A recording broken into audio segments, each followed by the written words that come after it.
Nossa missão agora é justamente estabelecer a relação entre a quantidade de movimento de um corpo e o impulso provocado por uma força.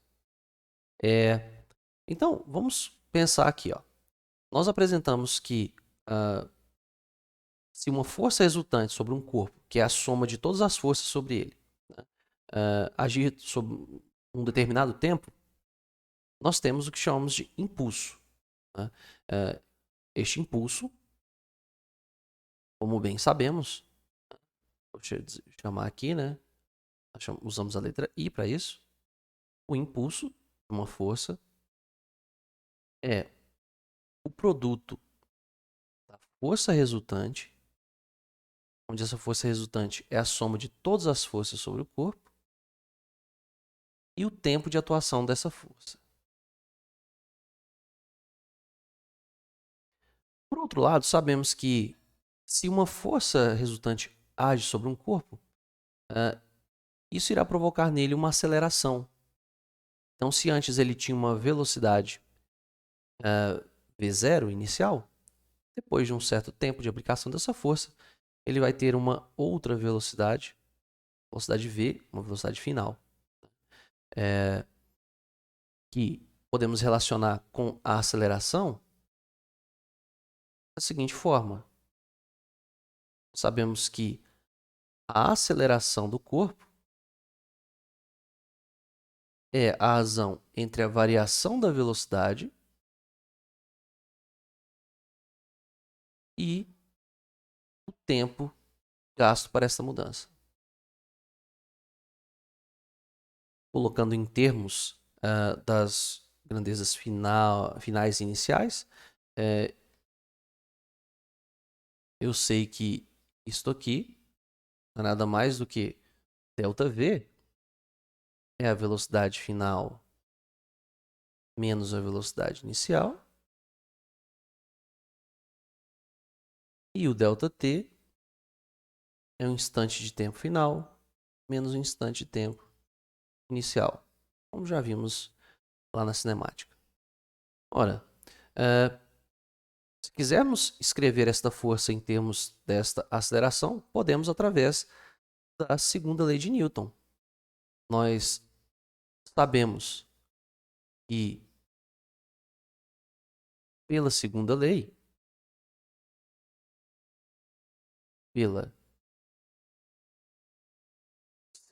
de Newton,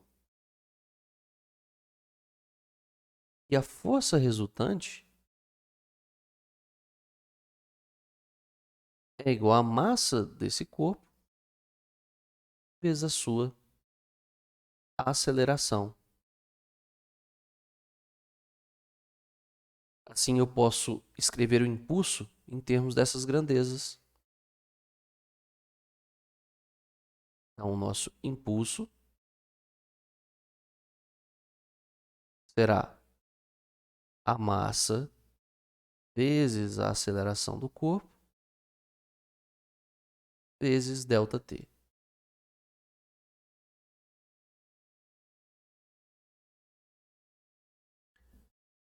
Através desta equação que relaciona a velocidade com a aceleração, eu posso substituir então a aceleração por ΔV sobre ΔT.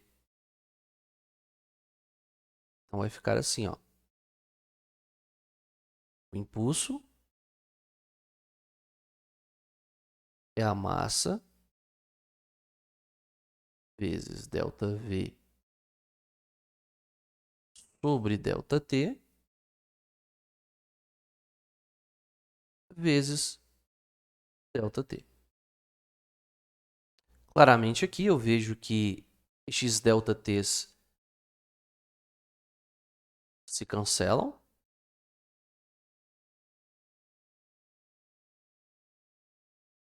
Eu terei aqui então o impulso é m vezes ΔV. Escrevendo ΔV em termos das velocidades inicial e final da partícula durante esse movimento. Então, isso aqui toma a forma de I é igual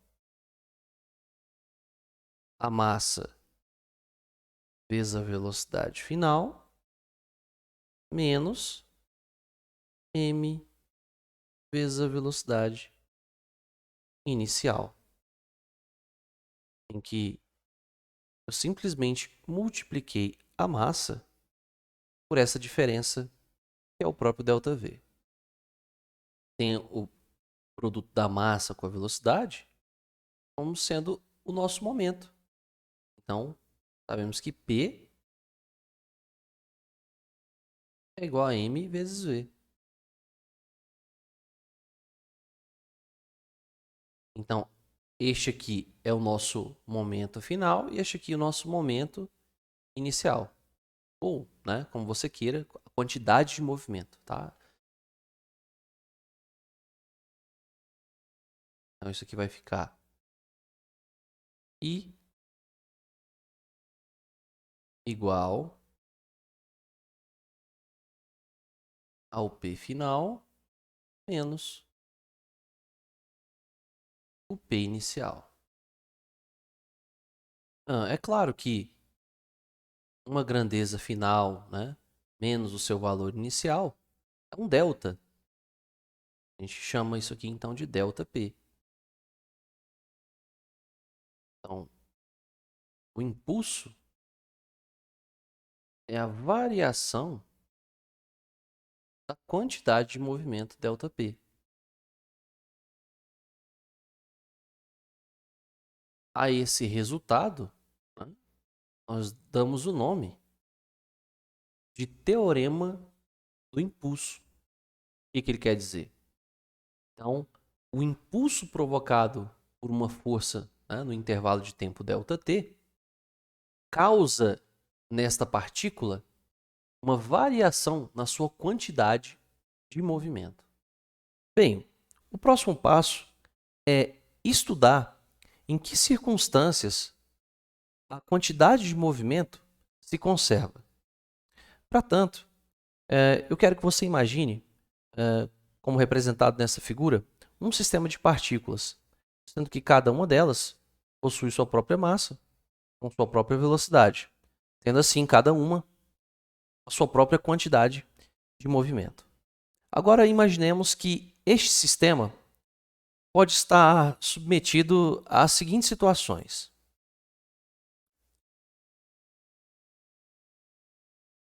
Na primeira circunstância, vamos dizer que não há forças externas ou que essas forças externas sejam desprezíveis. Certo? Então, esse sistema aqui está, de certa forma, livre das forças externas. Uma outra possibilidade é que essas forças externas existam, mas que elas se anulem. Ou seja, quando a gente sabe que pela segunda lei de Newton, se a soma dessas forças for nula, significa que esse sistema vai estar em estado de inércia. Então, analisando essas situações, eu posso tentar colocar o teorema do impulso em questão. Então, pelo teorema do impulso, eu sei que o impulso é igual à variação da quantidade de movimento desse sistema. Ora, mas vejamos, eu acabei de dizer que nessas circunstâncias que eu acabei de admitir como possíveis, que a força resultante ela é zero.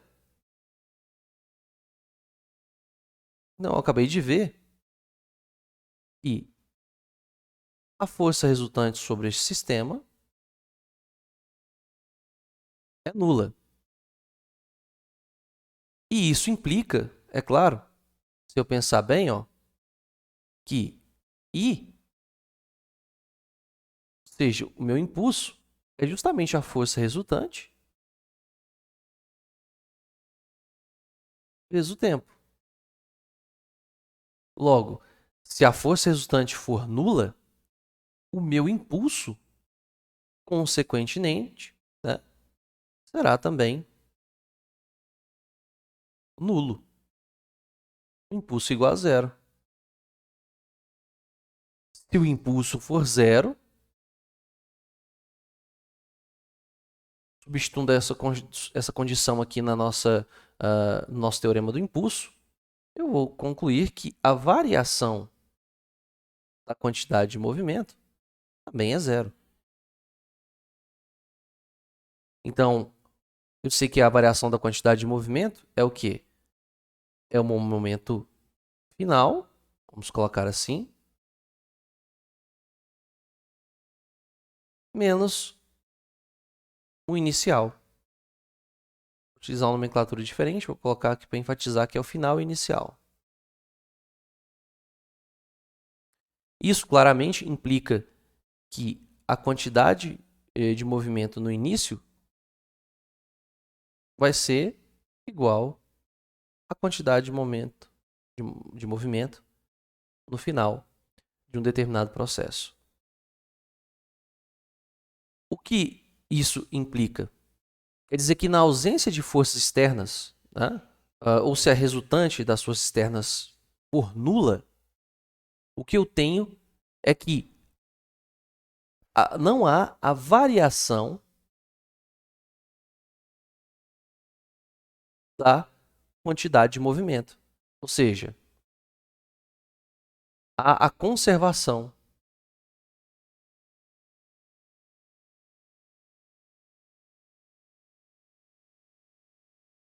de P, que é a nossa quantidade de movimento. E isso expresso de uma outra maneira, diz que se ele se conserva, a quantidade de movimento no início,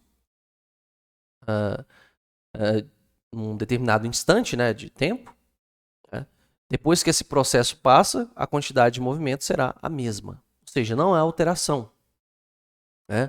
Ou seja, posso dizer que a minha quantidade de movimento ela é uma constante.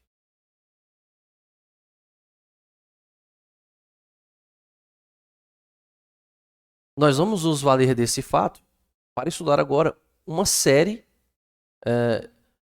de aplicações, tá? Uma série de problemas. Então, sempre que nós considerarmos que um dado sistema está submetido aí a condições em que as forças externas forem nulas, eu terei que a quantidade de movimento desse sistema permanece inalterada. Essa é uma das leis mais importantes da mecânica, tá? Juntamente com a conservação da energia que vimos no vídeo passado. Então, agora é oportuno voltar para aquela comparação entre a conservação da energia e a conservação da quantidade de movimento. Então, nós vemos que a conservação da energia ela está ligada, né, à ausência de forças dissipativas, como a força de atrito, a força de resistência do ar, força de viscosidade. Enquanto a conservação da quantidade de movimento vai estar ligada à ausência de forças quaisquer. Né? Então, se trata de duas leis de conservação distintas. Daí vemos a necessidade de se definir essas duas grandezas, essas duas quantidades, que envolvam, no caso aí, massa e a velocidade da partícula.